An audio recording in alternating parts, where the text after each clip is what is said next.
Hi, Marley from 6029. Today we're going to talk about first aid and what you can find in a proper first aid kit. Not a random first aid kit, a proper first aid kit. Because there's a difference between proper and improper. Okay. So this is a first aid kit I put together myself.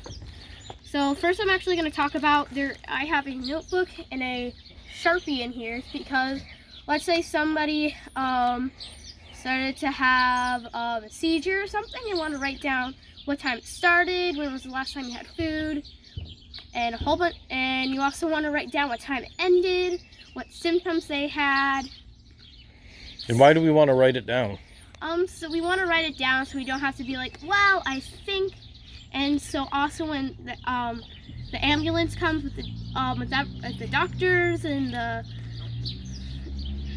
anybody else they come with, so they're gonna ask you these questions because the more they know about what happened, the easier it's gonna be to help them. Okay. We have our notebook and pen or pencil.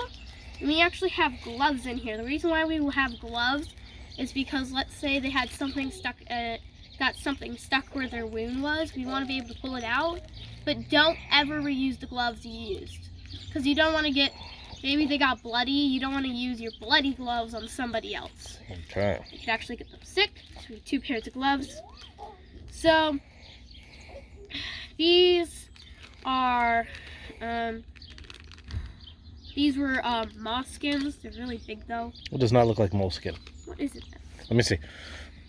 So it's in a sterile, non-stick pad. Okay, that's what it is. So it's essentially a large bandage. Yeah. You can use these for, maybe they have like a cut that comes like this. You can use it, cover it up. Some people have really big cuts. We have these little one-sided Q-tips.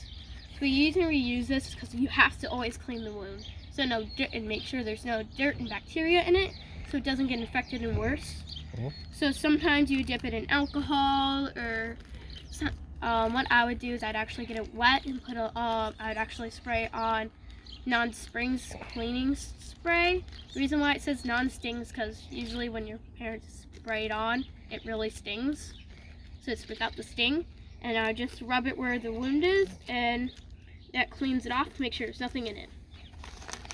We have some cool pads, so because maybe somebody had frostbite, you'd slowly bring it down. I mean, not frostbite, sunburn. You can put it on.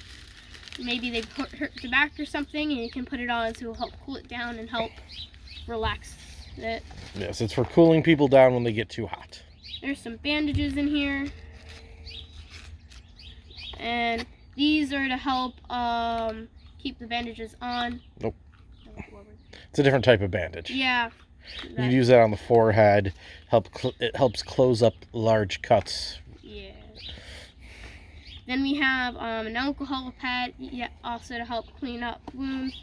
Some medical tapes. Maybe you have to tape things together, or you can tape one of the sterile pads onto you. Yeah. Could help to do splints. My mom actually got her toe, kind of like cracked her toe, and so they actually use this to make sure it stay put instead of getting a really big cast on it.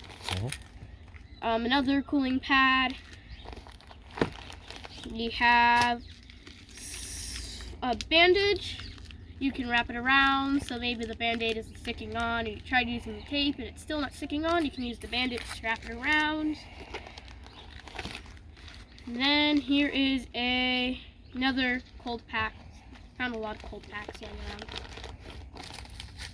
You also want to make sure your first aid kit is organized so we can find the stuff when you need it. Maybe you have to like really quickly go through the other side. We can pack it up after. So yeah, maybe you have to really quickly get it all done, so you have to make sure it's organized.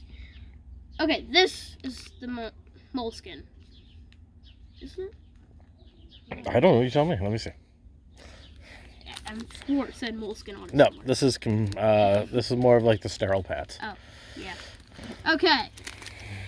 Here is It's like larger bandages, gauze pads. Okay. Gauze pads. Here is another one. Okay.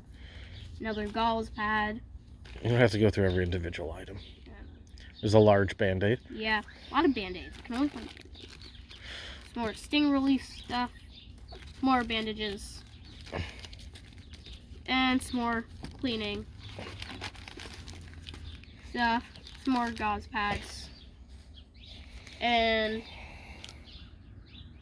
this. Okay. So yeah, so there isn't any moleskin in there, which is something that is good to have in there for blisters. Maybe once we can go to the store for non-essentials, we'll find some moleskin and get it added in there. Okay. You have anything else to add, Marley? Yeah, so one thing to make sure is, so when you're hiking, you might realize your troop might have one of those big first aid kits and nobody's carrying it. Everybody should at least have one mini first aid kit. And when you're hiking, maybe sometimes break into buddy groups just in case when you go on the hikes. So make sure everybody has first aid kit. If you're hiking with like 10 people, maybe make sure like 5 or 6 of them has a first aid kit. So if somebody does get hurt, we make and maybe they had to stop, they can let other people keep going as they make sure the person's okay. And this is why the reason why you just don't call 911 as soon as somebody gets really hurt. So maybe you're hiking and the ambulance can't get to you and it's nowhere for a mercy flight to land. It's so if we have this stuff and when we can get to flat ground where somebody can come, they can't, the person's not in like deadly pain before the ambulance can come. Okay. Well, excellent. Your first aid kit might have a few other items in it, which is totally fine.